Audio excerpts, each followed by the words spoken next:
Tonight on Ctv3 News, a 16-year-old minor from Ladyville has been detained in connection to Thursday's night's deadly shooting at the Buzz Lounge, which left a mother of 3 and 2 others injured.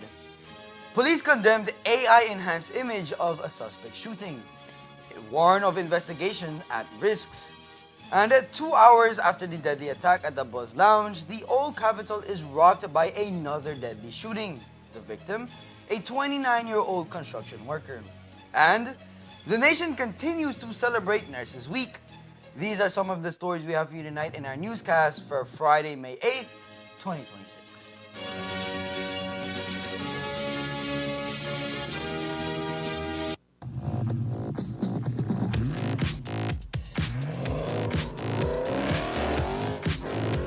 When speed matters, every second counts. Get ahead with ExpressNet. Fast, reliable, ready when you are.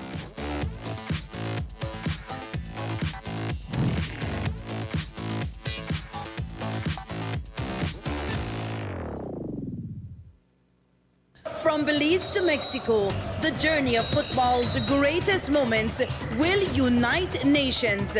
Mexico, the only country to host the World Cup 3 times, 1970, 1986, and now in 2026, you can be a part of the game with Centaur. We're sending you and a friend to experience the opening of the World Cup firsthand. 2 tickets, flights, 3-night stay, and daily cash. One incredible opportunity. How to enter? Sign up for one of our new Express Plus bundles. Remember, faster speeds mean more entries. Existing customers, keep your account at 0 balance or pay in advance to be eligible. Plus, engage with us on social media for even more chances to win. The 2026 World Cup in Mexico awaits. Don't just watch, be part of it and score big with Centaur.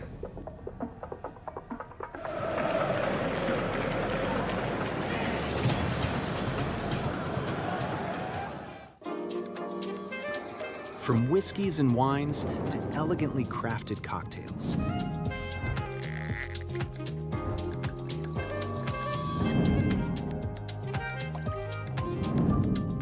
Paired with charcuterie boards and perfectly seasoned steak bites, and much more. Perfect for celebrations, quiet nights, and every special occasion in between.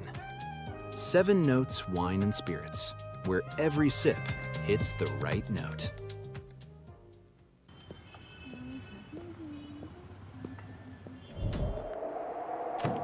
ExpressNet now has up to 400 megabytes of high-speed internet. Choose the speed that fits you, from faster browsing to faster gaming. Connect more devices at once, or bundle it with Express Plus and HBO Max. Internet and streaming entertainment, all in one. Yeah, faster starts here. Sign up today at any Centaur office or contact us to get started.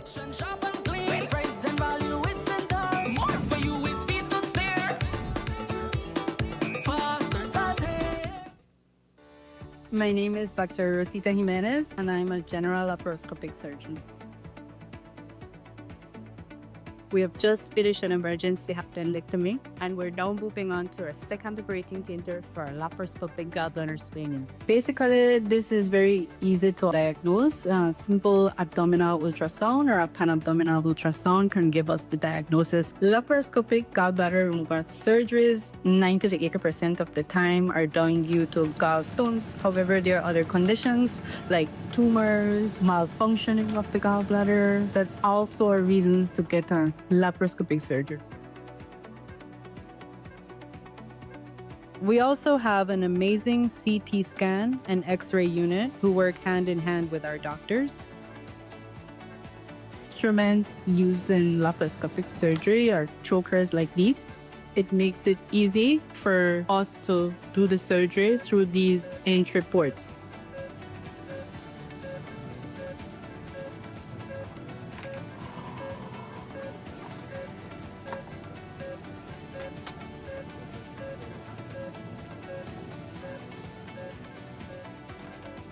The recovery process is excellent. And basically, within a week, you are back up, ready to do your job, your daily life activity, like if you hadn't had this surgery.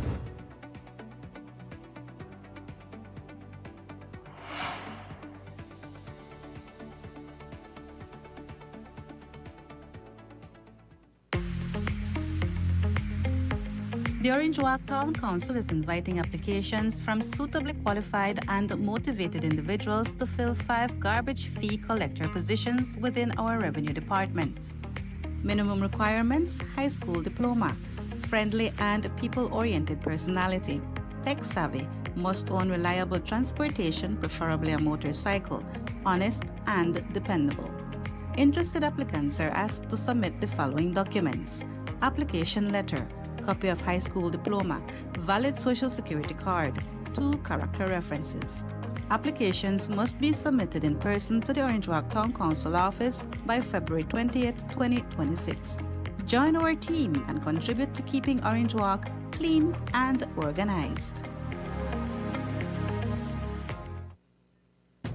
The haters might think the Rebels have run out of steam, but the mighty Green Machine has more than enough to keep running this league. Your running Rebels focus on trampling the competition, and next up to get ran over are some Trojans. And there's nothing that can protect them because the Rebels are stronger than ever. Friday, May 8th is the date for another epic clash featuring the hometown heroes, the Pelican Orange Walk Running Rebels and the Belmopan Trojans inside the Orange Walk Multi-Purpose Complex. Gates open at 7 p.m., tip-off at 9 p.m. Rebels Nation, let's remind this league just how powerful we are. We are Rebel Nation, yeah. Orange Walk to the bone. Sponsors are Pelican, Arm & Hammer, ASR, BSI, Panificadora La Popular, Premier Duty Free, Neo People, German Vega & Sons, Orange Walk Town Council, Capital Point Imports, SP Group Limited, Softtech Communications, Total Tools Belize, Racina's Imports, Atlantic Bank, ICB, Mechas, Old River Bar and Grill, Honorable John Briseño, Lemonade Riverside Retreat, Bats Landing, High Five Nightclub, Ridgeline, Caribbean Tire.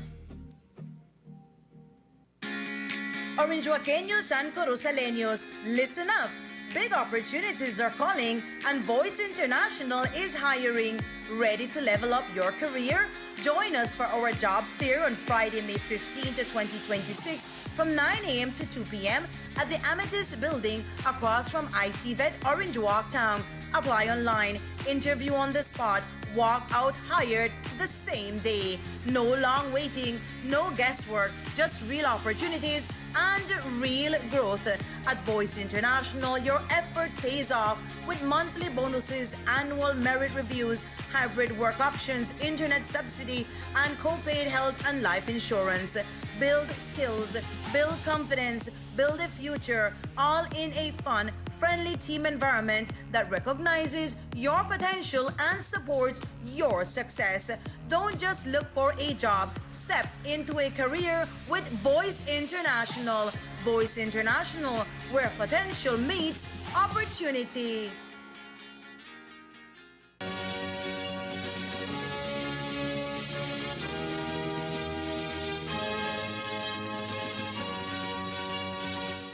Good evening, with your newscast also simulcast on Fiesta FM 106.7. I am Jaden Gamis. Police have detained a 16-year-old boy from Ladyville in connection with Thursday night's deadly shooting at the Buzz Lounge on the Philip Bolson Highway in Belize City, which left one man dead and 2 others injured. The victim was identified as 34-year-old Salma Raquel Oriana Funes, a bartender from Vista del Mar, Ladyville, and a mother of 3. According to investigators, the shooting occurred shortly after 6:30 p.m., while Oriana Funes was inside the establishment. Authorities say a man dressed in a white short, black pants, and a white bucket hat approached her and briefly interacted with her before opening fire. Surveillance footage from inside the lounge captured the chaotic moments surrounding the attack. The video shows a brief exchange between the victim and the shooter, during which police say the suspect took a cell phone from Oriana Funes before firing several shots, fatally injuring her and wounding two other female employees inside the establishment. The injured woman, identified as 26-year-old Shayanta Williams and 32-year-old Cordova Neal, were transported to the hospital, where they remain in a stable condition. Investigators processed the scene and recovered expended shells along with other evidence. Authorities also confirmed that the firearm believed to have been used in the attack has since been recovered and is suspected to have been stolen.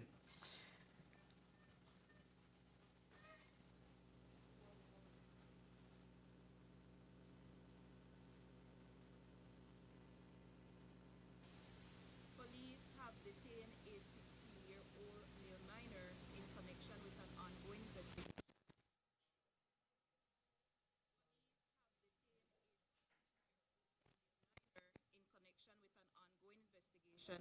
Into a shooting incident that resulted in the murder of 34-year-old Salma Oriano Funes and the injury of Shayanta Williams and Cordova Neal. The investigation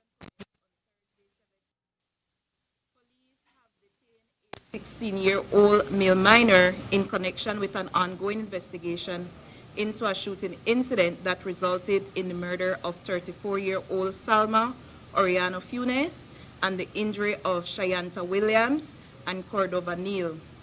The investigation commenced on Thursday, 7th May at around 6:30 p.m. when police were alerted to a shooting incident at a business establishment located at mile 1.5 on the Philip Bolson Highway. What the investigation has so far revealed is that these three females were inside that establishment when a male person entered and began a conversation with Miss Funes, during which time he asked that she handed over a phone that was in her possession. After she did this, the male person produced a firearm and fired several shots, which resulted in the fatal wounding of Miss Funes and the injury of two others. Operational efforts were put into place as a part of that investigation, and sometime around 11:30 p.m. last night, having reviewed a number of video footage, this male minor was apprehended. I can also confirm that just a short while ago, the firearm that was suspected to have been used in the incident was also recovered. Prior to her being shot, they had a long interaction, and almost as if like they knew one another. Can you say if they have any relation? What I can confirm is that the victim and the accused that is in detention were familiar with each other. What I was told is that the security was supposed to come at 7 o'clock or 7:30, so it just happened that he arrived there before that time. But they do have a police officer that works special duty at that location. Is he known to the police in any kind of? Not that I've been advised, not to the extent of my knowledge. But as I keep on saying, more will be shared as it becomes necessary to do so on Monday. Reports indicate that the detained teenager was known to the deceased. Police continue to investigate the motive behind the fatal shooting. Police are criticizing the circulation of an AI-enhanced image allegedly depicting the suspect in Thursday night's fatal shooting at the Buzz Lounge, calling the move irresponsible and potentially harmful to the ongoing investigation. Authorities say that the altered photograph, which was shared by an online media blog following the deadly attack, could create confusion and interfere with investigative efforts. Police stress that digitally manipulating or enhancing images of suspects can distort important details and may mislead the public. Investigators warn that the spread of unofficial or altered images could also compromise witness identification and negatively impact the integrity of the case. I wish to address a very concerning occurrence that I noted on social media. by one of these, I don't know what you refer to them as. What did you refer to them as? News blogs, which would have shared an AI-enhanced photo of the assumed suspect in this incident. Firstly, it is important to note that conducting yourself as such serves to detract the investigative process. The photo that is being displayed looks entirely different from the person who is in custody, both in features and age. The danger that this creates is that there may just be a man in Belize City that looks like that person that you have broadcasted on social media, and that person may be targeted because it is a heinous offense that was committed. So again, I would like to appeal to those members of the media, whether the regulated one or the unregulated one, or those persons who have taken the task onto themselves to be informers or persons who inform the public, to be very ethical in your undertaking, because you certainly put lives at risk and you detract from the process of investigation. Investigation as it stands is already hard enough. Many times the media wants us to disclose information that can serve to undermine the investigation. Now, when you are introducing other things that are not related to the investigation, that further complicates the matter. So please, I implore everyone, and I implore the general public, to stop entertaining these media houses that are in it for sensationalism.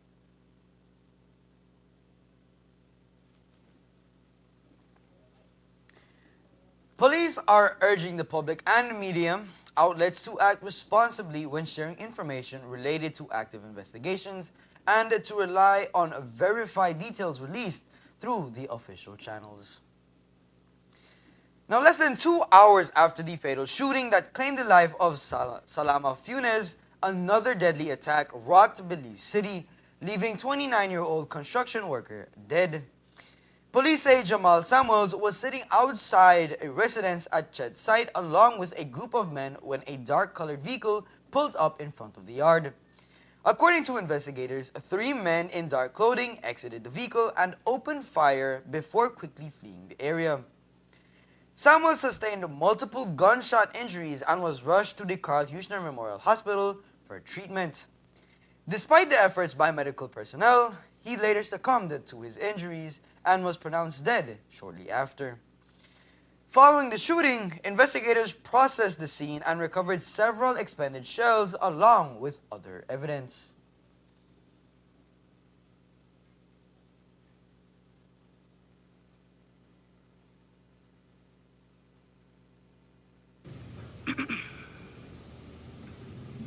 Police are investigating a shooting incident that resulted in the murder of Jamal Samuels, 29 years of age, of Belize City. The investigation commenced on 7th May at around 8:20 p.m. when officers were alerted to the sounds of shots being fired in the vicinity of Barbara Harris Street, located in the Lake Independence area of Belize City. Officers responded to the scene, and upon their arrival, they observed an injured Mr. Samuels, who was ailing from apparent gunshot wounds. Samuels was rushed to the hospital, however, he later succumbed to the injuries that he sustained. What the ongoing investigation has revealed is that Samuel and others were sitting outside of a residence on that street when they were fired upon by an individual who was on board a dark-in-color vehicle. Video footage from the Crime Fusion Center are being reviewed.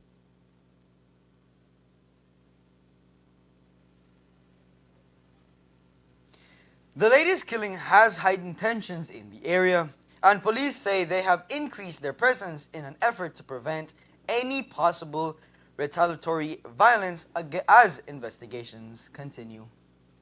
The present moment, since the incident happened from last night, we engaged our operational teams within the area with an effort to prevent incidents from happening due to that.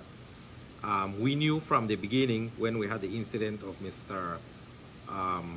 Baptist and the Philip Golson Highway that retaliation was possible. And from then we activated our operations within that area. So that is what we are continuing to target known persons that might cause havoc within the area of the Martins.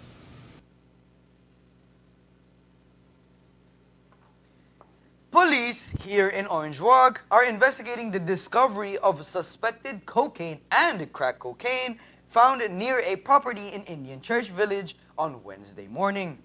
Authorities say officers executed a search warrant at the home of two residents, a 44-year-old farmer and a 37-year-old woman, shortly after 11 a.m.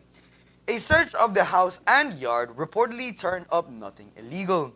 However, while searching an area just outside the fenced property near the roadside, officers reportedly discovered a yellow plastic bag hidden beneath a flat rock.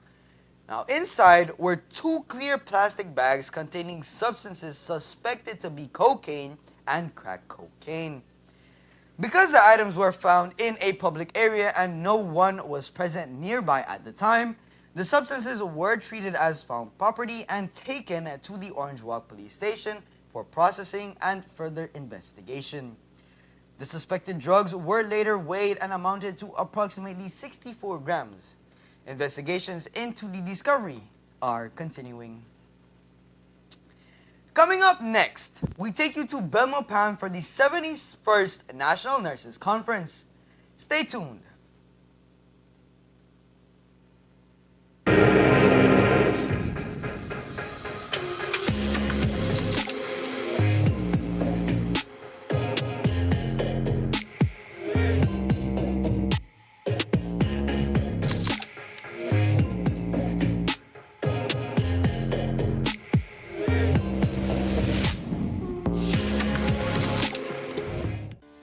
My name is Dr. Rosita Jimenez, and I'm a general laparoscopic surgeon. We have just finished an emergency appendectomy, and we're now moving on to our second operating theater for our laparoscopic gallbladder screening. Basically, this is very easy to diagnose. Simple abdominal ultrasound or a pan-abdominal ultrasound can give us the diagnosis. Laparoscopic gallbladder removal surgeries, 90 to 80% of the time, are done due to gallstones. However, there are other conditions like tumors, malfunctioning of the gallbladder that also are reasons to get a laparoscopic surgery. We also have an amazing CT scan and X-ray unit who work hand in hand with our doctors. Instruments used in laparoscopic surgery are chokers like these. It makes it easy for us to do the surgery through these entry ports.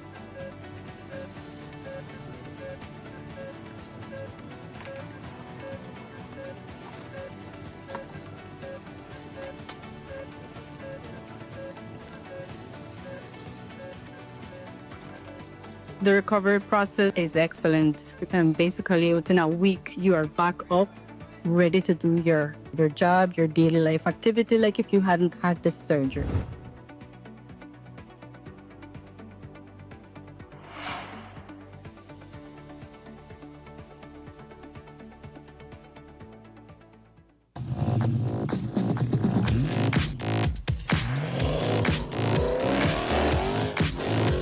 When speed matters, every second counts. Get ahead with ExpressNet. Fast, reliable, ready when you are.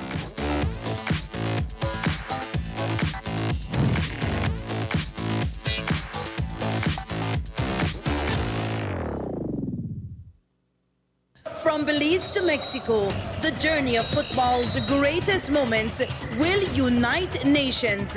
Mexico, the only country to host the World Cup 3 times, 1970, 1986, and now in 2026, you can be a part of the game with Centaur. We're sending you and a friend to experience the opening of the World Cup firsthand. 2 tickets, flights, 3-night stay, and daily cash.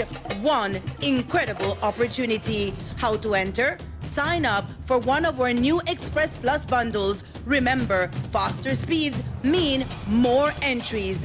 Existing customers, keep your account at zero balance or pay in advance to be eligible. Plus, engage with us on social media for even more chances to win. The 2026 World Cup in Mexico awaits. Don't just watch, be part of it and score big with Centaur.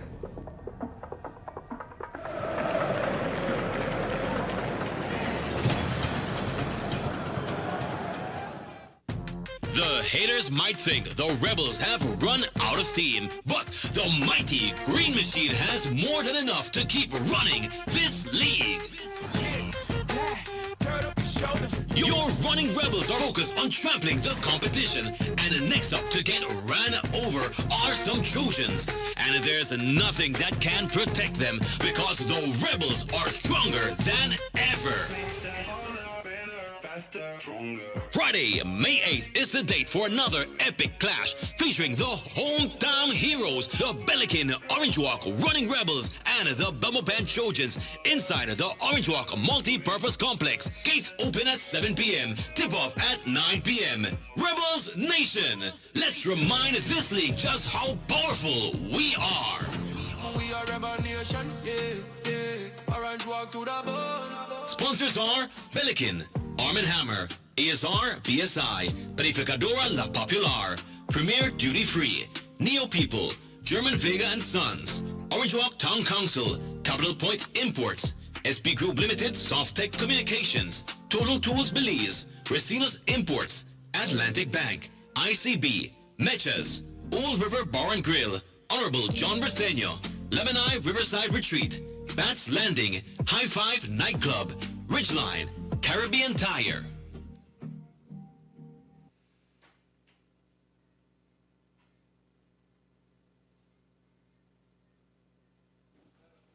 The International Migration Review Forum, the IMRF, an intergovernmental mechanism held every 4 years to assess progress in the implementation of the Global Compact for safe, orderly, and regular migration, is taking place this week at the United Nations headquarters in New York as a space for collective learning for governments and international organizations. The Global Compact, adopted in 2018, is a non-binding agreement that sets out 23 objectives to improve migration governance at the global level, promoting approaches based on human rights, international cooperation, and evidence-based public policies. In this context, the forum provides an opportunity to review progress, identify challenges, and strengthen international cooperation on migration. At the forum, Belize is represented by Minister of Immigration, Mr. Karim Musa, who in his address yesterday reaffirmed Belize's commitment to advancing safe, orderly, and regular migration.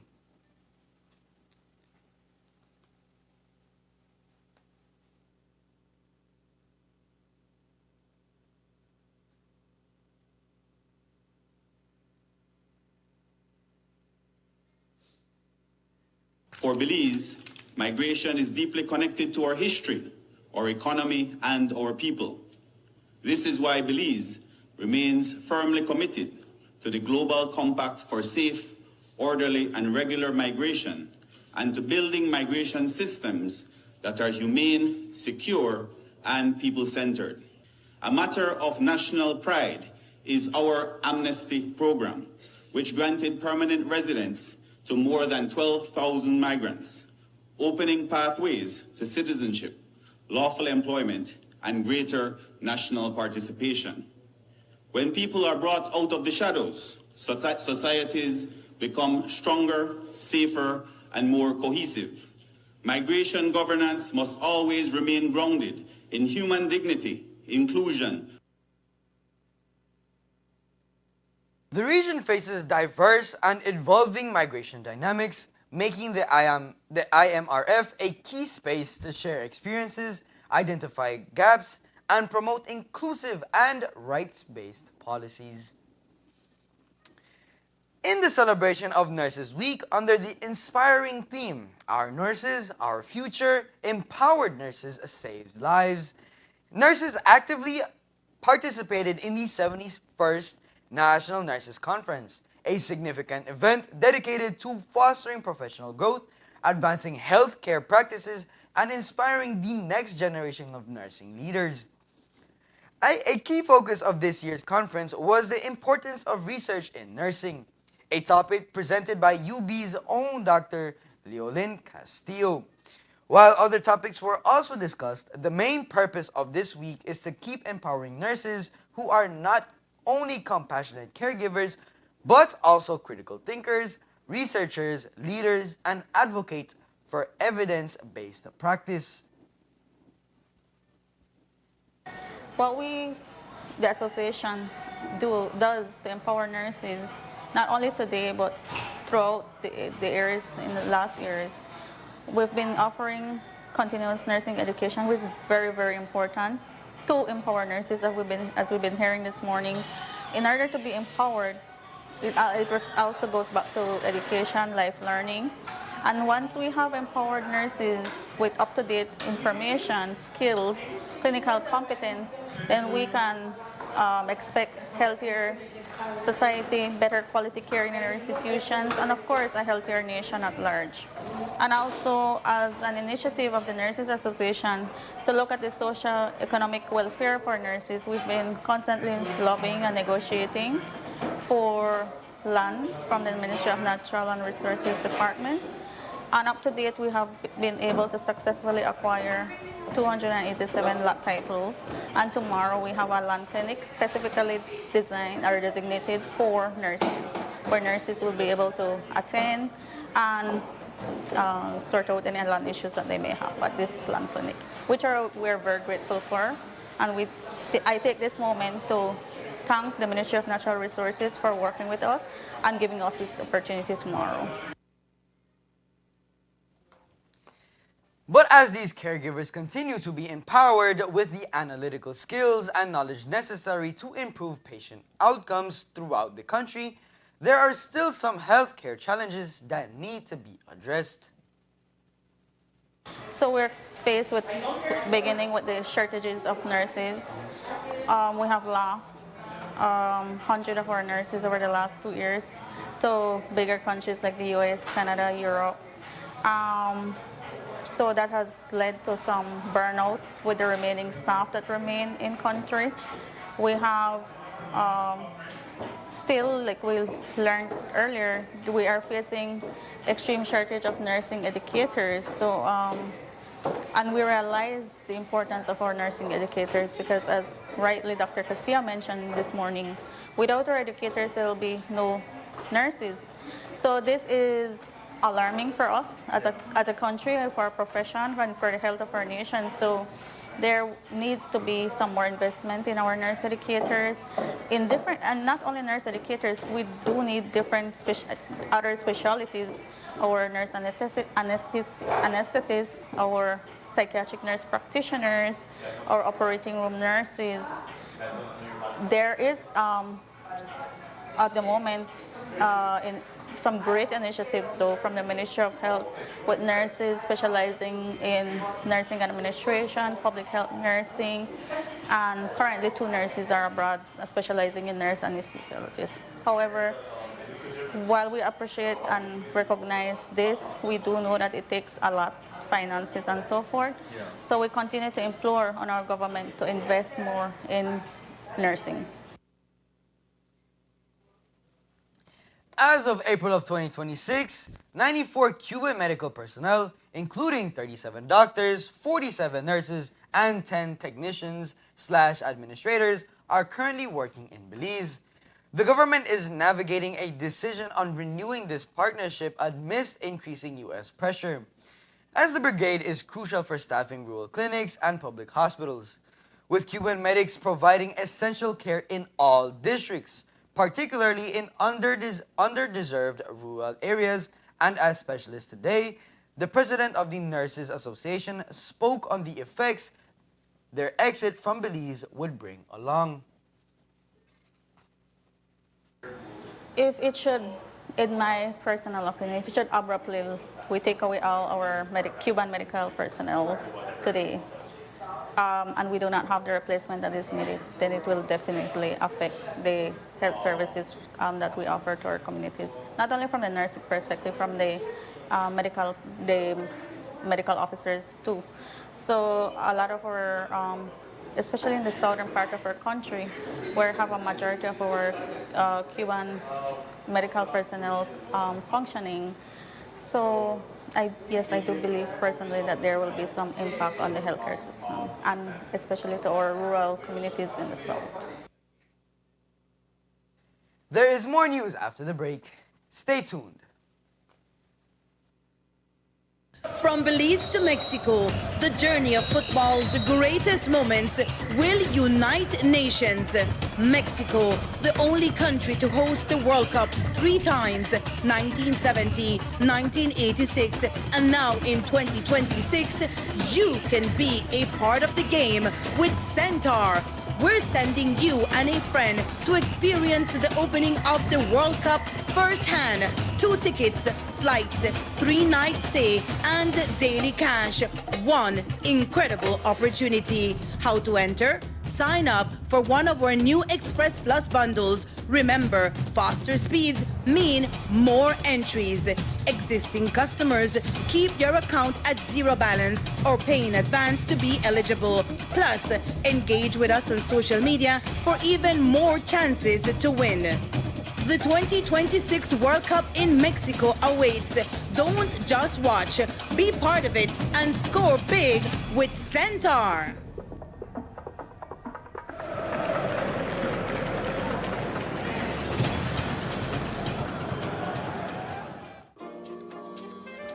From whiskeys and wines to elegantly crafted cocktails.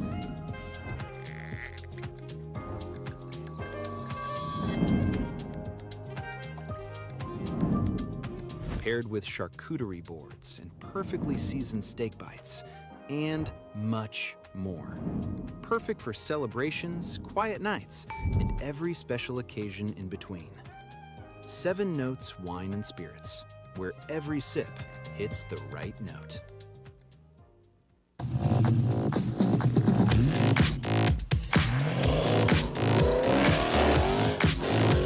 When speed matters, every second counts. Get ahead with ExpressNet.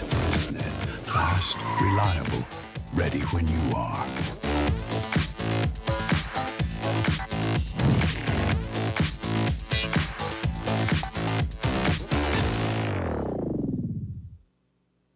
They got so much things to say right now. They got so much things to say. The way some people are talking you'd never know, but the most blatant nepotism and fleecing of BTL took place under UDP when Dean Barrow was Prime Minister. Barrow placed his son Anwar on BTL's board in 2009 as soon as he nationalized the company, which would eventually cost Belizeans almost $650 million for shares barely worth $200 million. By 2014, Anwar was appointed executive chairman with extravagant salary and perks. Under him, BTL spent wildly on ventures that did not materialize and never brought any returns. Under the Barrows, BTL's profits plummeted from $38 million in 2009 to $17 million in 2019, and $10 million in 2020, as the company hardly paid dividends to government and people of Belize. Anwar Barrow has no moral authority to talk about BTL, as it was under his nepotistic rule, appointed by his father, that BTL was most blatantly fleeced. They got so much things to say right now. They got so much things to say.